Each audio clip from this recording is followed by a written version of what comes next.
It's Saturday, November 3. This is a special edition of InfoHub where we focus on the major stories coming out of the 98th sitting of the National Assembly.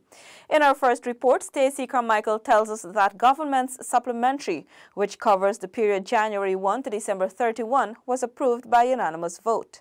The National Assembly was embroiled in a prolonged controversy over procedure guiding approval of the additional sums requested by the Judiciary and the Ethnic Relations Commission, ERC, and was still in session at 2 hours. Prime Minister Moses Nagamutu criticized the opposition for dilatory tactics to frustrate the approval of more money for the entities. Here we have a proposal before the House. We are dealing with a constitutional agency, and it is very clearly stated, and it has been canvassed here by all sides, including the learned member Anil Nanlal, that the Constitution states very clearly in Article 222 that constitutional agencies come to the House by the procedures variously, and we are divided on that, how it comes before the House, for a lump sum. Minister of Finance Winston Jordan clarified that supplementary budgets have different rules, and when it comes to constitutional agencies, the procedures assure the independence of these agencies. My point to end this all, sir, is that the government has chosen to give the Supreme Court a sum, or any constitutional agency that matter, in this case the Supreme Court, that's a supplementary, a sum of money for which we can afford within the space that we have. And that is the end of the matter. I don't know about it. That is put to us, and you rightly went down the path, which is, let us vote yea or nay. And then the story is finished. The Supreme Court will get over $165 million and the Ethnic Relations Commission $29 million to meet additional employment costs and other charges for the period October to December 2018.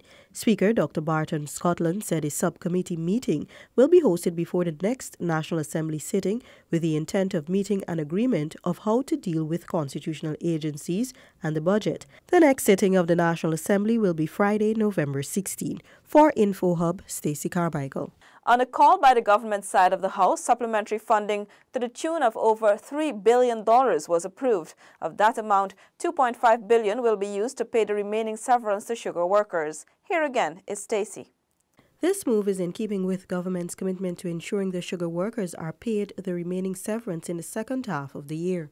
Earlier in the year, the first tranche of severance was disbursed, with the government promising to complete payment on or before the end of the year. Minister of Agriculture Noel Holder, in response to the opposition, said all the sugar workers, including those from the Wales estate, will be paid their severances. In terms of payment, as soon as the funds are made available, what costs from the Treasury, assuming that this Honourable House passes the supplementary, the workers will be paid. We will undertake to make the information required available to the Honourable Member within 2 weeks. Names, I can't promise addresses and telephone numbers, but certainly the names. Payment by the government was assured as the Guyana Sugar Corporation Gaisuco has been bankrupted under the previous administration and saddled with an $85 billion debt. Since 2015, the coalition government gave the industry some $38 billion in bailout funds, mostly to meet wages and debt repayments. For InfoHub, Stacey Carmichael. More than $280 million was approved to facilitate payment for consultancy service for the Cheddi-Jagan International Airport's expansion project. More from Renetta LaFleur. Minister of Public Infrastructure David Patterson said the monies will facilitate payment for consultancy service on the project due to the delays in the construction contract. The $138 million remains. Sir, that has not changed. The contract was extended, as you know, sir, as I said it on several, at no cost, from December the 31st, 2017 to December the 31st, 2018. That is the contract for the civil work. What is being sought here is the supervision. An additional $86 million was provided to facilitate the building of an access road to CGIA, in addition to the roundabout and costs associated with removal of utilities. Minister Patterson. So there will be a roundabout there, and I'm sure the location of that you do know. And then there's a new road being built. If you go to the right, so you continue 180 degrees. To the new arrival road, so the new road terminal, that's a new road being built. It's not an existing road. In 2011, the US $150 million contract for the expansion of CGIA was inked with China Harbor Engineering Company. Renetta LaFleur for InfoHub. More news after the break.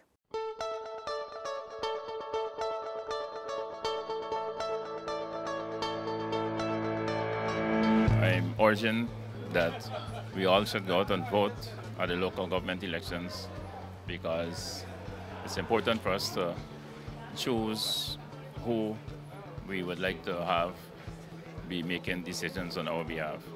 As a community in Linden, it's only right that we should be involved in making choices of those whom we would like to see represent us, represent interests and for the betterment of our community in Linden. So I'm urging and appealing to all, come out and vote. Your vote is important. Every vote counts.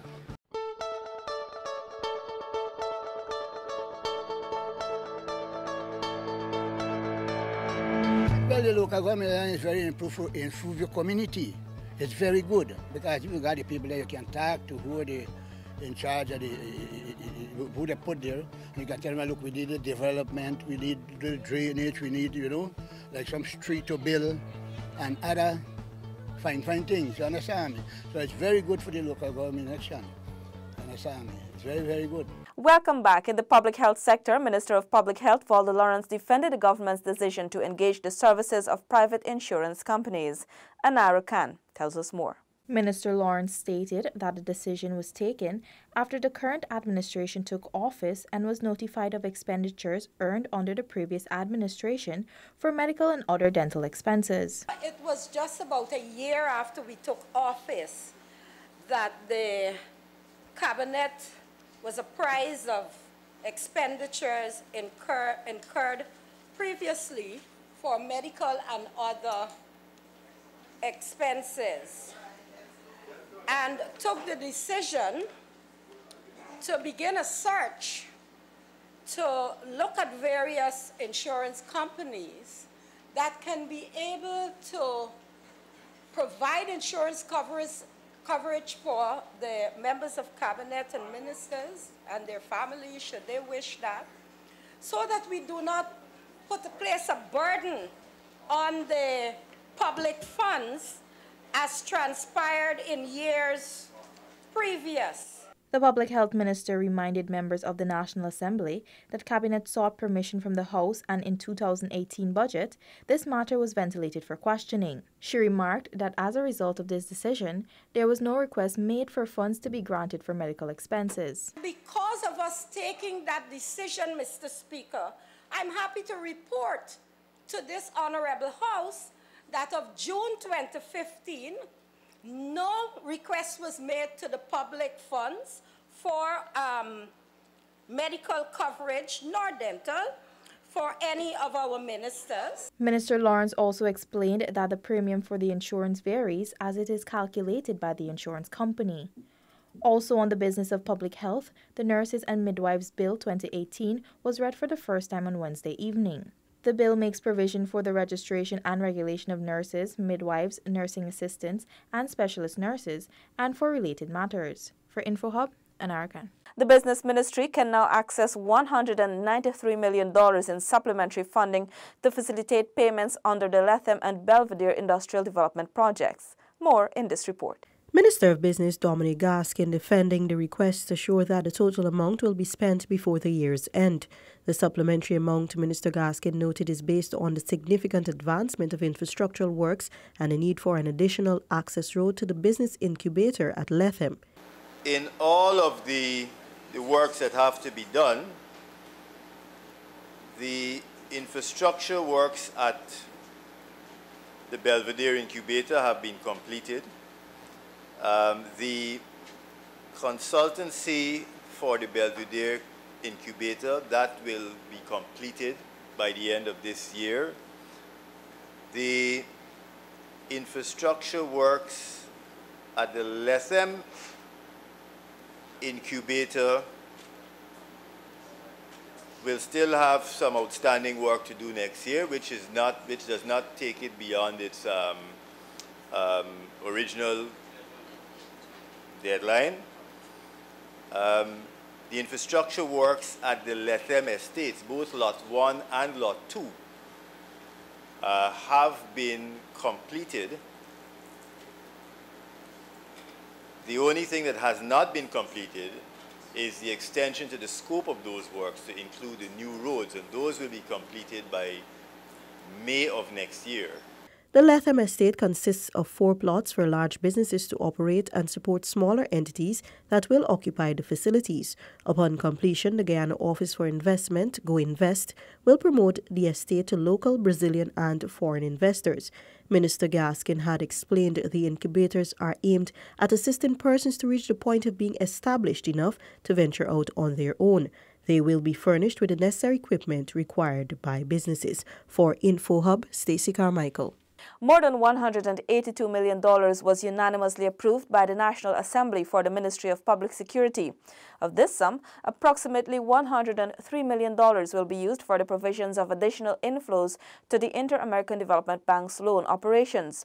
This will facilitate payments, including the supply of equipment to the forensic laboratory, the rehabilitation of police stations at Barometer, Parika, Madhya, Wismar, Wim, and Albion, consultancy for youth mentorship and stipends for 700 youths engaged in skills training programs, as well as scanners for the Guyana Prison Services.